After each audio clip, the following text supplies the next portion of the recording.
Sorry. But hey, it is what it is. I'd like to call to order the regularly scheduled Public Safety Committee of Monday, July 18th, 2022 at 5:30 p.m.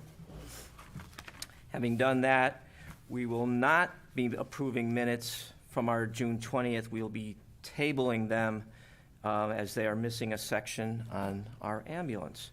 So we will carry those over. Right. They'll be at the next meeting. Okay. Any comments from the public? Do we have anybody in the public that wishes to comment? I don't see any, none on queue. Moving to departmental updates, starting with fire. Thank you, sir. Let's hit on a couple of stats here.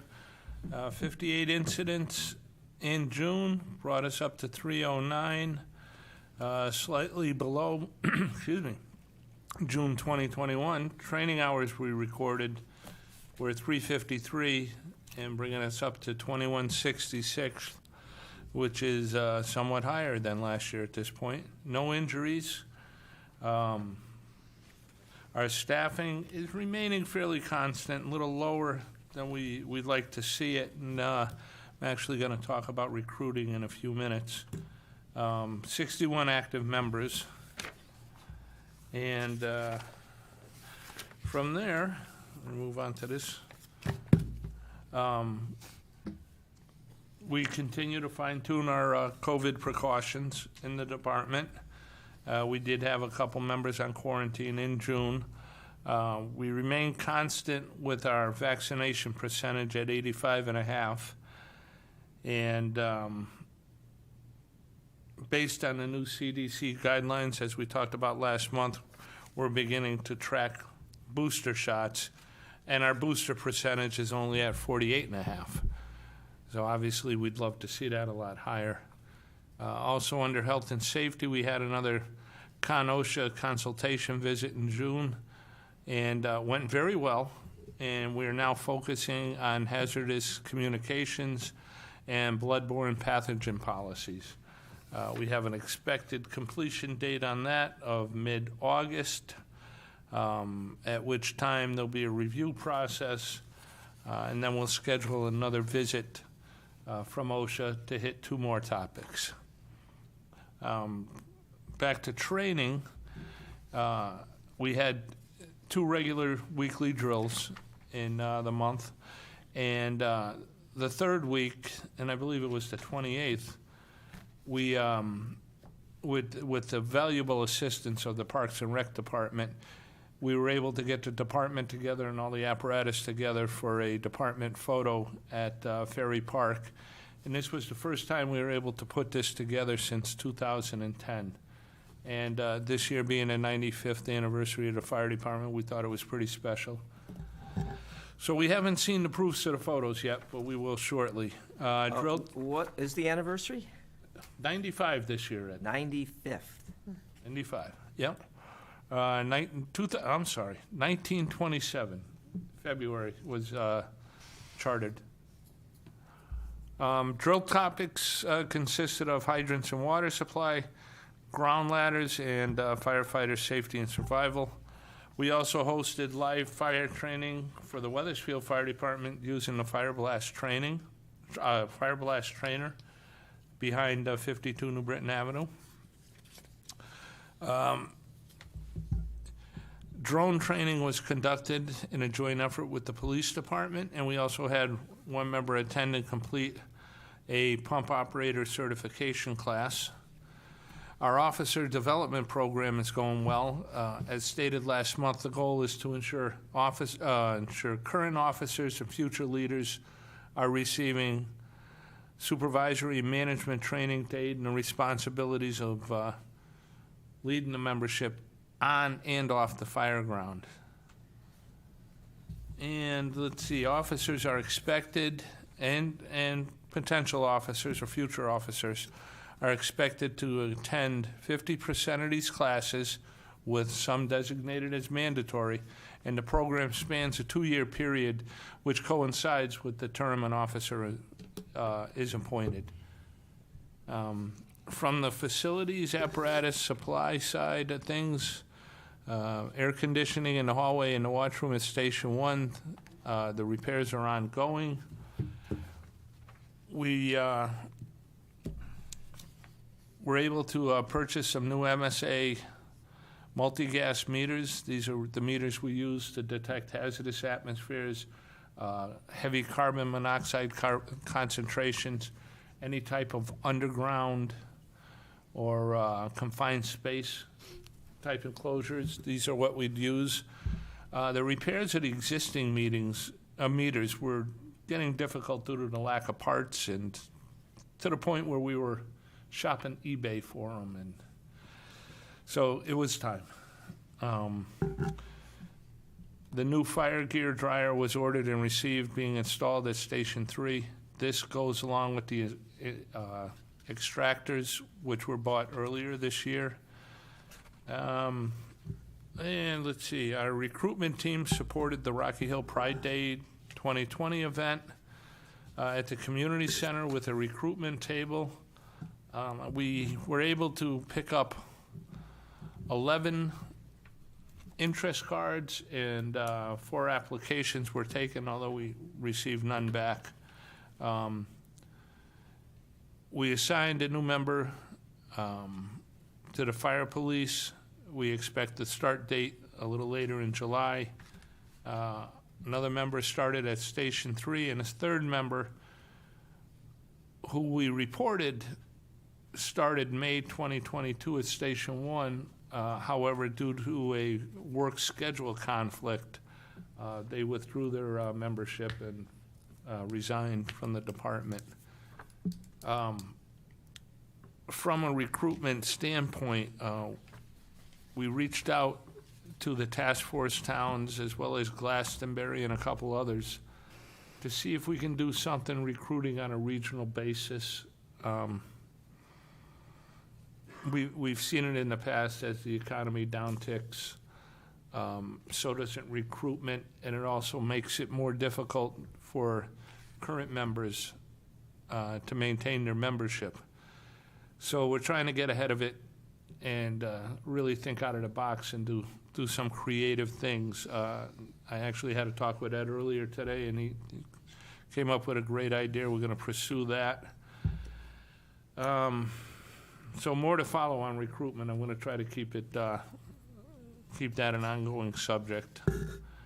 Let's see. Our public information people, who are also our recruitment people, we're very busy in June. Press releases on the bus fire, scholarships, the Pride booth. We put out some PSAs, and let's see, and that's about it, with the exception that July 1st, the state started accepting applications for reimbursement with the Limited Access Highway Fund. And we finished our 3rd application and sent it in today, and I talked to the state fire administrator today, and all 3 applications look good, so we're just waiting for them to be processed at this point. Nice. Councilor Prakash. I was just gonna ask, like, how much activity on 91? Is it similar to what it was a few months ago? It's dropped off a little bit, but, the 5-year average is, 16, 18% on the highway, so it'll pick back up. Yeah, it regresses to the mean. Yep. So it'll happen. Yeah, good. Yeah, and I wanted to ask you about this for a while. Like, is there the concierge apartment? Like, I think we have, like, they were like because people have asked me this, they've been like former residents and things like that. Do we have any like pending complaints and things like that, like from a maintenance standpoint at the concierge? Can I put on my other hat? Yeah, I think it's better for Kim to hit that. And yeah, I would fill them in with you start the committee. Yeah, I mean, is that okay? Yes, sure. Yep. Well, I think it better if Yeah. we go to the mic, we can get your It gets, input yeah. from, Thanks for getting. I guess this is happened to be here. fire marshal territory? Actually, Kim Ritchie, in this capacity, town planner, zoning enforcement officer. Thank you. You were asking about concierge. There is pending litigation, and the town attorney is working with the attorney for the property owner at concierge. They have a formal complaint process, allegedly. Their attorney is telling us that. But there are several complaints with respect to building, with respect to fire marshal's office, with respect to housing code, and with respect to health. I can't go into too much detail because it is pending litigation. We as staff with our town attorney, and in this case it was from Murtha Kalina, they started the litigation, met via Zoom with the attorney for the property owner, the local attorney for the property owner, and are working out an agreement at this point in time. And if that's not reached, then we will be going to court. We already had one hearing in court. The judge basically said to us, try to work it out, and if you can't, you're coming back. So he gave us 30 days. No, thank you, because there has been concerns from the residents. So this was a kind of a item on my list for a while, and I kind of like has been, I've been missing. Any resident that has a complaint, I would ask them to call me directly. Okay. 860-258-2761. I know my phone will be ringing a lot because I said that, and that's okay. We want to make sure we get as much information as we can. No, thank you, because I think it's an ongoing thing there. Like, so that's why I wanted to It's been ongoing for too long, and that's why we took a multidisciplinary approach to the problem, because it comes from health, it comes from zoning, it comes from fire, it comes from building, Right. and if we work at it together, maybe we can make a difference. No, thank you. Thanks for that update. Okay. Thank you, Chief. Thank you, Punkesh. Chief, July 16th, the 911 call was, we ended up having an oil spill there, and I think we had to acknowledge that to DEEP. Yes. We didn't have the spill, they had the spill, but. Yeah, July 16th, actually myself and Chief Goodrich were up there. We had I guess it was a 3-car, with 1 car evading. 1 car pulled over on the side of the road, very minor injuries and minor damage to the point where they drove away before EMS even got to them. And then we had a rollover, and the rollover was in the middle of the median. As per policy, we notified DEP.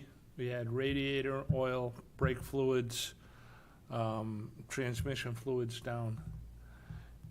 And, today we got that email, which I've never seen before. They've never acknowledged the call like that before, so I don't know if that's anything new, but our calls to DEP like that are weekly, and this is just the first time we've said that.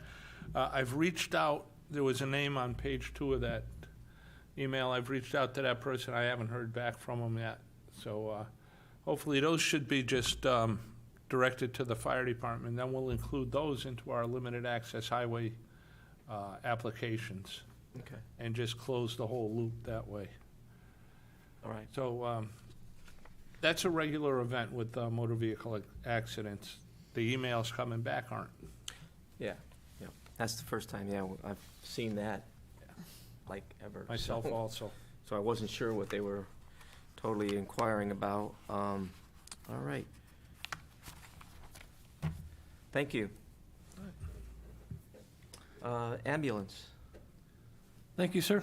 The ambulance had a total of 395 calls for the month of June, which brings our total up to 2,210 for the year.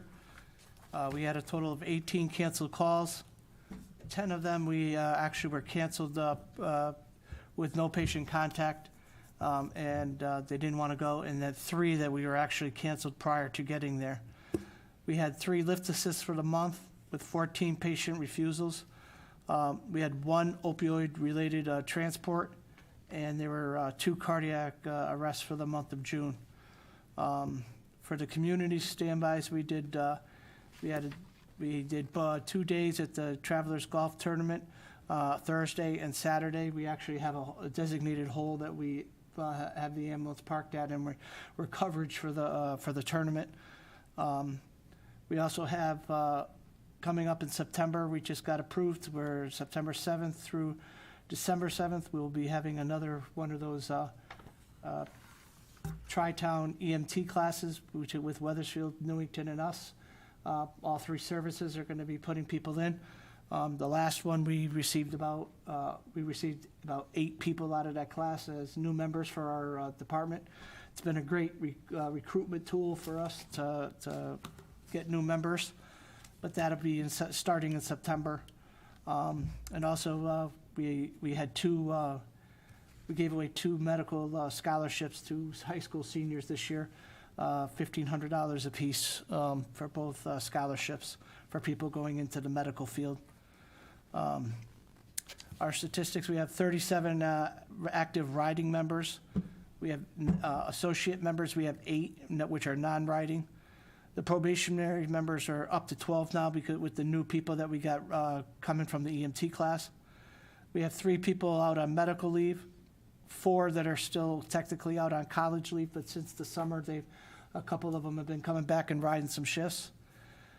We still have 1 on military leave that's still in Germany, and living our total up to 65 at this time. Okay. We had 52 hours of training for the month. The first class was done on aspirin and diabetic skills, and which are both mandated by the region for us to do those yearly, both the skills for the diabetic testing and the aspirin, giving out aspirin has to be done every year for all the members to go through the class to be able to administer the aspirin to people if they need for medication. And that's where we sit with everything from the Ambulance Association. And I gave you guys the new packet. It's got the Aetna response times and just the breakdown from the Aetna and Rocky Hill calls for the year with the yearly statistics adding up so far. Councilor Prakash, any questions? No questions at this time. Thank you. Okay, so yeah, your numbers are holding steady, 65 total members. Seems like you're holding Yeah, again, we had in there at 65. we had 2 that retired, but then with the new class and the people coming in, they're, you know what I mean? Yep. We're losing a couple that are retiring and moving out of state, and then we have the 8 new members that joined to bring our numbers back up to where we are. Okay. We appreciate the response time, page 2, just still getting used to it. Yeah, So, cool. it just breaks it down, you know, we haven't any kind of complaints or anything about Yeah. our response times. We're getting, you know, pretty good with the times. All right, thank you. Moving on to police. I just wanted to note that the handout in front of you has the updated cover sheet, so you may want to refer to the one on the table rather than the packet. You had updated cover, and we also put it in color for Chief Custer, because I think it helps with the viewing of the charts. We did put it in the packet in black and white, but especially, yes. especially for you in color on the Yes, table. thank you. Yeah. Thank you so much. They do like the color better. Oh, yeah. Okay, police report for the month of June. We had 3,346 calls for service for the month. We're 6 months into the year, so year-to-date now, we have 23,754 calls for service through our dispatch center. 34 criminal arrests for the month of June, bringing us to a total of 120 for the year thus far. 41 motor vehicle accidents investigated in June. 2 of those included injuries, the other 39 either property or vehicle damage.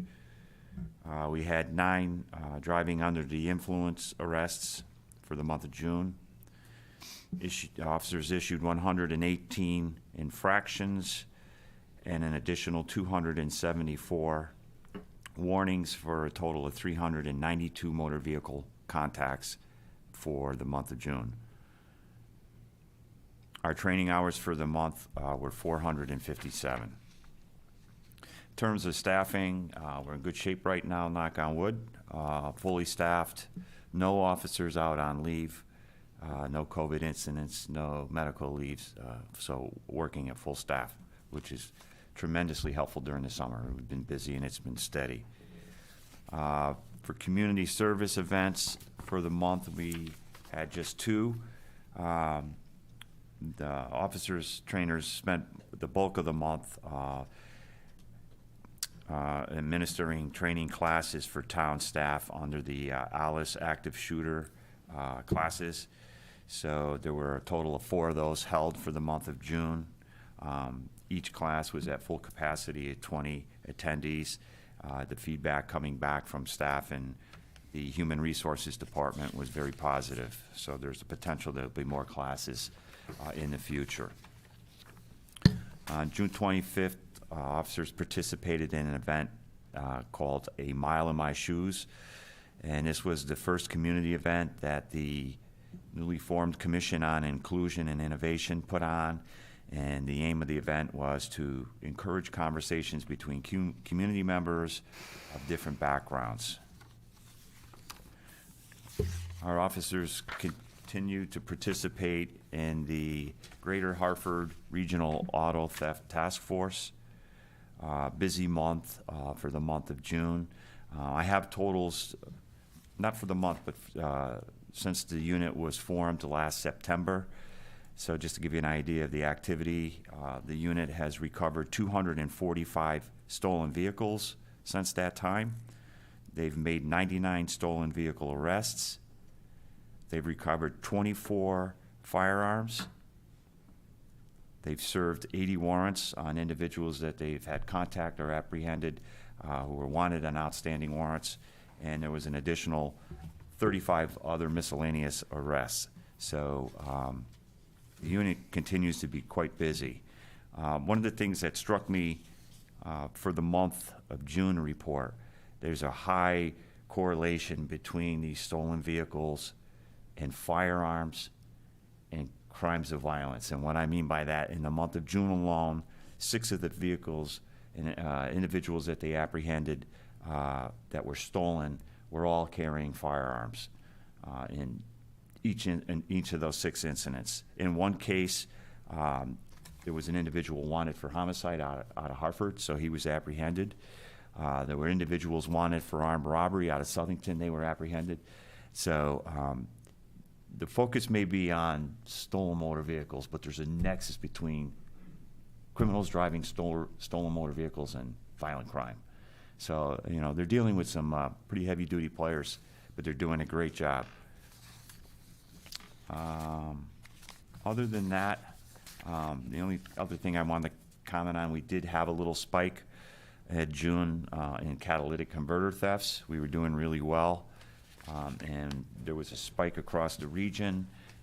We suspect it may be 1 or 2 groups now that are mainly involved with these cat thefts, and as opposed to just individuals. And we did get some information through the regional task force on some suspects, thanks to East Hartford PD. So our detectives are working with them in hopes that that's the crew, and if we can get them, that this will calm down, because they are very active in the Hartford area. And again, the main points of targets tend to be our industrial park areas, commercial businesses, where vehicles are left overnight and on weekends, nobody on the premises, and in some instances, the hotels. So we continue to patrol those heavily, and just difficult to catch. And that's all I had. Councilor Prakash. So, Chief, obviously the theft from motor vehicles went up. It's obvious, but I mean, this just one data point, so I'm hoping it will go back to its, kind of mean probably for the year. But it did go up almost 5 times. It went from 5. We have been trending down.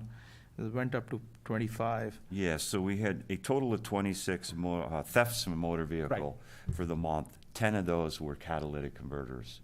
So they're correlated. Right. So, but there's another point. You know, there's still, 16 incidents of people leaving things in their Right. car, not locking them, keys in the car, et cetera. So that's still going on too. That never stopped. You know, it slowed down, but both of those categories seem to spike in June. So hopefully it's just a blip. Yeah, yeah, hopefully, yeah. I mean, that's one data point, so we'll keep looking at it, monitoring it. The other question I had was about the 988 line, the suicide prevention line, which has been nationally, you know, I should say, like, it's functional now. So what is the role of RHPD in that, from officer training or anything you can, you know, anything you can give us more information, any information you can give us on that? I think they actually launched the 3 digits today, if I'm not Right. mistaken. It was yesterday, I think. Or Yeah. the last Yeah, 24 last week, hours. yeah. Well, in terms of, officer involvement, obviously you know that we're first responders as police officers, so we do, an ambulance can attest to, receive quite a few calls of people in crisis. And whether that's from alcohol, from drugs, from financial stress, personal problems, whatever. And I think I've commented it in the last couple meetings, the number of those calls, I see it on the police end, I'm sure ambulance does as well, is just absolutely been through the roof the last 2 years. And I think there's a nexus between that and obviously the pandemic. Right. And all the stressors associated with that, the situation with school, kids at home, et cetera. And it seemed to be subsiding, and then it's surging again. And I would probably suspect it's with the additional strains of the economy, inflation. But I would say that when I first came here about 20 years ago, if we got one of those calls, a couple of them a month, that was the average. We're getting calls every day now. It's changed that much. So just trying to give you a comparative. Yeah, yeah. I mean, obviously they need a new line. Like, it has gotten to that point where there is a need nationally, not just here in Rocky Hill. There's definitely a need, and officers do get trained, in dealing with people in crisis, but they're not complete experts, obviously.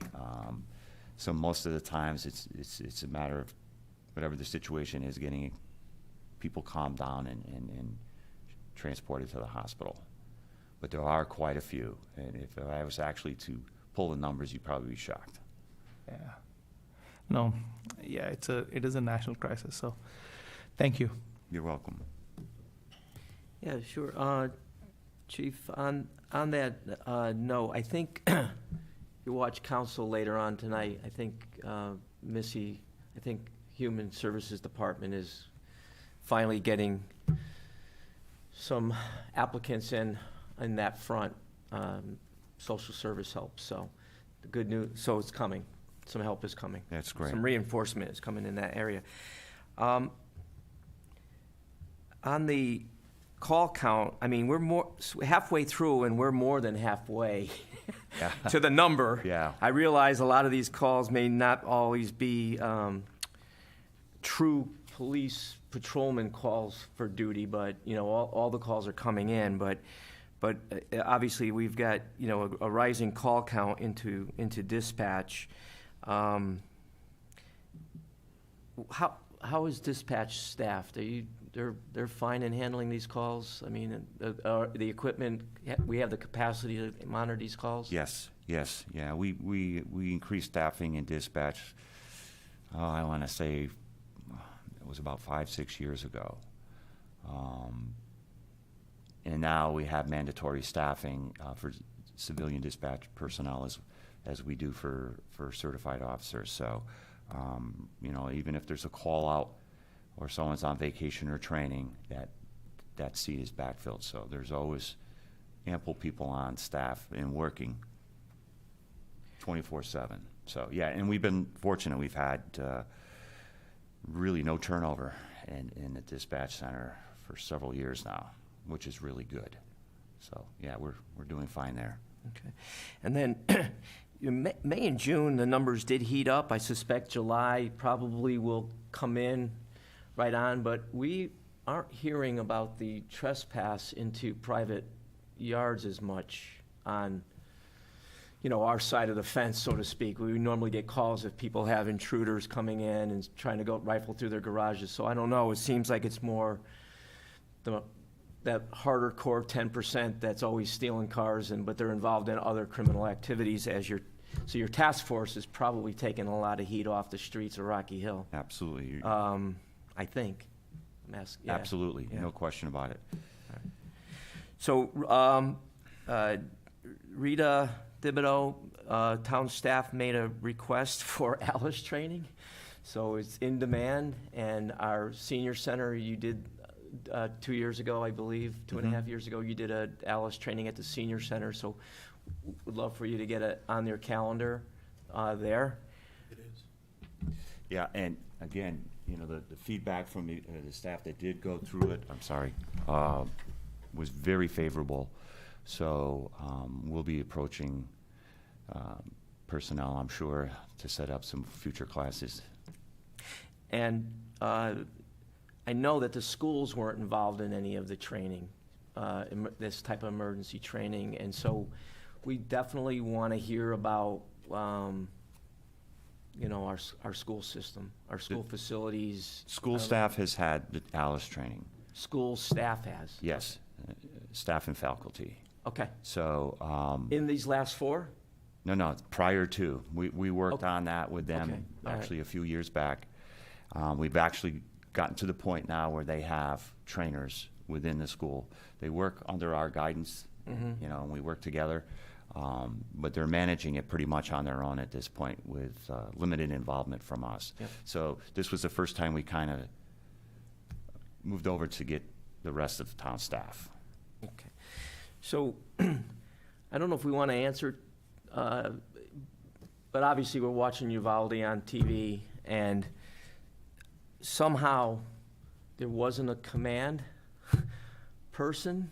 Apparently, it sounds like it's coming out, and so we would love to know how you establish command, you know, at an emergency site, whether it's the school or one of these town facilities, you show up, and who becomes command, you know, and how does that, I know when we did the emergency management training, there's layers and hierarchy as you move away from the center of the action, but I mean, is there anything you can share with us on how we handle that, how we would handle that at the school? Or do you want to wait and do something on it at the next meeting? Well, there was a report that came out today. The Department of Justice is doing a more intense investigation of that incident, but there was ironically a commander in charge at the scene, and it was the chief of the school police. Okay. But he kind of conveniently said that afterwards, when everything went awry, that he didn't think it was him. Okay. So that was a problem right from the get-go. But you know, we have incident command training, all 3 divisions, and in a situation like that, it's a static thing. I mean, your first commander could be an officer on scene, and then as things develop, he or she could be replaced by a sergeant, higher-ranking lieutenant, and then. But until you're tapped out, you're it. That's right. Until you're tapped back a notch. You're relieved. Yeah. Yeah, and you know, until you know the chiefs get in, and then you know they can take over. But so it's a fluid situation, Okay. and it changes. And August 2nd, right? That's night out? Is that? That's coming up. Let me double check that date. That's coming up. I thought I had it here. And that's when you recruit and fundraise at the Wooden Tap? You'll probably give us notice later on. Yeah, no, the wooden tap is a different, I don't have the August date. It's coming quickly. I will make announcement at our next, I believe it'll be after our next meeting. I got an invite to it, Mike, and I may have the date here. It is Tuesday night, August 2nd. Okay. So Tuesday night, August 2nd. It's a good thing you mentioned it, because our next meeting will be after the fact. And that will be at Elmridge Park. And it entails, And National Night Out is a national event where police officers from coast to coast put on some type of activity to draw the public and to interact with the public. So we started it a few years back. The response has been great since day one. We tie in National Night Out with the concert series up at Elmridge Park. So when we have our event, we have volunteers that come in and do the food, do refreshments. Park and Rec assists us with some inflatables and some other services at the amphitheater itself. They have the band playing. We bring our vehicles. The kids get to go in and climb all over the vehicles, which they should be able to do this year. They didn't the last 2 years because of COVID. But it's been well received. Park and Rec director tells me it's by far the most heavily attended event up there each year. So we're looking forward to it again. Hopefully the weather holds. And thanks, Chief. August 2nd. okay, great, great. Emergency management. Thank you, Mr. Chair.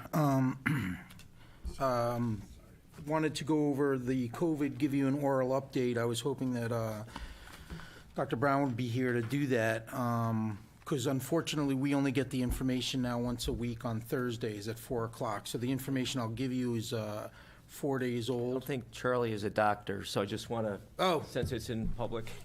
yep. So Mr. Brown normally would report on that, but I'll just give you an overview. We're at, as of Thursday of last week, we're at the 10% mark for exposures, 10.5% test positive. We have fully vaccinated 2,753,000. And on that, Connecticut makes up 9% of those who are vaccinated in the country. Again, it's 10%, 10.5%. And as of today, there was another case of monkeypox that was released. So we're now at 13 cases within the state, and predominantly that's in Fairfield, New Haven, and Hartford counties. So we're keeping an eye on that. The new variant seems to be getting a foothold. So I know that they're talking about another vaccine possibly for that. And, you know, one of the questions that has come up in, you know, just monitoring the COVID situation is, does the current tests identify that new strain? They seem to be having mixed results with those strains being reported, the new strain being reported by the old test. So I was hoping that Mr. Brown was going to be here today. We could talk to him about that. I'll get some further information during the week. I'll touch base with him. Department updates. Emergency management is preparing a second safety preparedness training for all to attend at the Belden Library. In early September, there'll be a 30-minute presentation with plenty of handouts from FEMA, and somebody who will win will do a raffle, a preparedness kit. Again, thank you to Mary Hogan, who sponsored that and who is sponsoring that and had the ability to get those kits donated. We gave away one back in April, I believe it was, and it seemed to be very well received. There was a lot of information on it. We've updated the emergency management website online with some summertime storm preparedness flyers, so that people can go to the emergency management page and pull that up, what to do in the event of a tornado or any of the summer storms as we come up on the prime hurricane season as well. Last Wednesday, I attended a statewide debris management seminar in Manchester, and this was July 13th. It was an all-day presentation, and it was done for emergency management directors on how to handle debris management. When we did our big statewide drill, that seemed to be one of the areas that was a concern. Mixing waste, so to speak, household waste, construction waste, and things of that nature. So Deep put together a great full-day class, and it was very well received. I've got duplicate information to give to building and the building department. So DPW has a way of cycling through this, some new guidelines that are out there. List of current EMD projects that we're working on. Community Emergency Response Team, the CERT program is underway. We've got some flyers that we're going to be making mass copies of. I'll be attending some of the farmers fairs that are in town coming up in August with a recruitment table. I got permission from Park and Rec to do that. So we'll be doing a little recruiting for the CERT teams starting August 1st. And what we'll do is just waiting on the application. We've put it together. Once I have that application, we'll be sending those out and posting them online as a fillable document so people can sign up for CERT. Department heads will be notified. There's a third quarter planning meeting that's going to be held in September. That email went out, I believe, today. We're going to bring everybody in and go over the new Emergency Operations Center, as well as some of the changes as to sheltering and notification processes, so that everybody will be advised of those new changes to the standard operating procedures for the EOC. That also covers the next bullet point on sheltering and non-emergency situations. Active shooter training, as the chief stated, that's been completed. Great note of thanks goes out to Sergeant Morgan, Lieutenant Phillips, Camille, and Dana for the outstanding job they did on that, putting that together. So greatly appreciate that. I think everybody was very well informed. Activities as of last month, we had one emergency site recovery plan from Eversource. I track those, I review them if there's any questions that they have on them. This month coming up, I'll be doing Cisco next week. So we'll have the emergency response plans for those. And there was one in-town emergency. We had a long-term power outage, or potential for a long-term power outage at the Cisco area, which required fire, police, and emergency management to mitigate, and went off without any major issues. So, and that's my report. So. Sure. Thank you. Councilor Prakash? No questions. Thank you. Thanks. I believe you handed out that cert flyer last time? Yeah. So this that's is the one. finalized and going to be Going distributed forward, going yeah. forward? And when you do the, also today came out an email from you with the weather. Yes. So we're going to go into a stretch of, I guess, parboiling, huh? Yeah, and Super humidity and high heat and. so we've opened up the cooling station under the orders of the state. The state had the authority to activate web BOCs for cooling stations. So the Belden Library will be used for normal hours of operation. Mary Hogan's been very good with saying if we needed to keep people there after hours, to extend that, she would do that for us. But I felt let's start with normal business hours and keep it that way until the end of the week. And then if the weekend looks like it may be potentially, a long-term type thing, we'll reevaluate and go from there. So a lot of your communique when it comes out, obviously, it's evolving situations, and we're thankful to be in the loop on that stuff. But it's helpful when you put in your byline for distribution, or feel free to disseminate, because otherwise we sit tight with the information and then want to communicate. Yeah, I believe with at the you. top I put please post for staff. Yeah, which I is saw kind of that. So important. that gave me the idea that there was nothing, no holding back. In other Yeah. words, go ahead and get it out to folks. It's okay. Yeah, and the other one that we put out today was for the thunderstorms. As we were, the fire chief and myself were having a meeting.